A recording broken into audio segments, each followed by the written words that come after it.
enfin, si tu as une ossature bois qui n'est pas du tout protégée, tu pourras avoir un léger pont thermique à l'endroit du bois qui est moins isolant que la fibre de bois elle-même. On y va?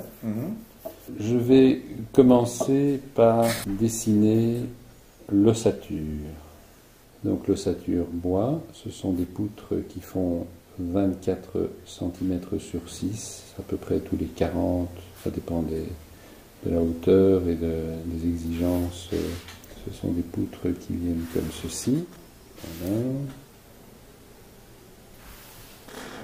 Sur cette poutre à l'intérieur, nous avons un panneau d'OSB. Je le fais bien large pour qu'on le voit bien. Donc ça, c'est comme ça que la structure arrive sur le chantier.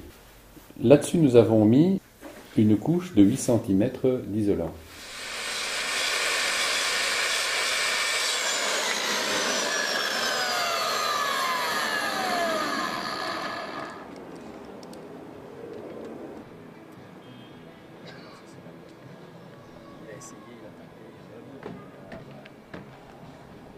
À l'intérieur de ceci, nous allons projeter par insufflation, nous allons insuffler plutôt, de l'isolant sous pression pour remplir cela.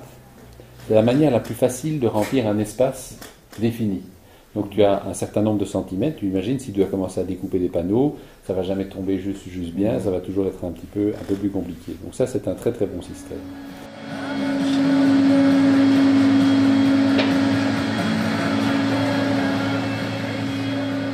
Si je le mets à l'extrémité, la matière ne sait pas bien s'extraire en fait, elle vient buter.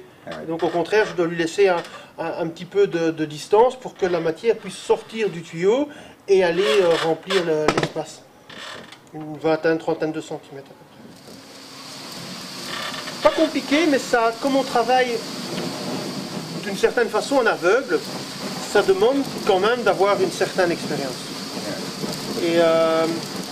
Et moi je m'inquiète des gens qui s'inventent installateur d'ouate de cellulose sans avoir suivi de formation. Et ça, c'est mon inquiétude. C'est qu'à terme, il y a une demande du marché et il y a un certain nombre d'opportunistes qui vont pénétrer ce marché et qui vont faire du grand n'importe quoi. Voilà. Et alors ici, on en a le deuxième ici à l'extérieur, qui n'est pas le même matériau, puisque ceci, ce serait de la cellulose, et ça, c'est des panneaux de fibre de bois, qui sont, eux, fixés ici, directement, de la même manière que les panneaux ici sont fixés sur l'ossature. Quand l'insufflation aura été faite, l'entrepreneur va venir mettre des cornières, ici, aux angles. Et puis, il va venir mettre une première couche avec une sorte de treillis, de manière, et il met son treillis en 2 couches, pour renforcer au maximum, puisque nous souhaitons mettre un enduit assez lisse dessus. Et puis là-dessus, on termine avec l'enduit, et on ne verra pas la cornière. La cornière sera légèrement dissimulée, parce qu'on n'aime pas tellement ça. Et puis, on finit par une peinture, une espèce de badigeon qu'on vient mettre sur l'ensemble. Et à l'intérieur, nous avons une plaque de fermacelle. Voilà. Voilà. Sur ces plaques de fermacelle, nous allons venir mettre des petites sections de bois de 7 à 8 cm. Et là-dessus, nous venons remettre une nouvelle plaque de fermacelle, mais celle-ci un peu moins épaisse, elle fera 12,5.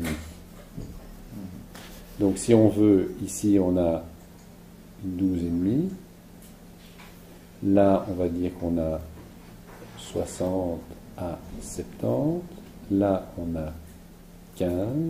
Le panneau d'OSB fait 18. La structure fait 240. L'isolation fait donc 240 également. Nous avons ici 80 mm et 15 mm plus ou moins. Il y a des choses qui sont plus ou moins et d'autres choses qui sont très précises. Comme l'ossature et ceci, tout ça est très très précis. Ceci est plus ou moins 15 mm.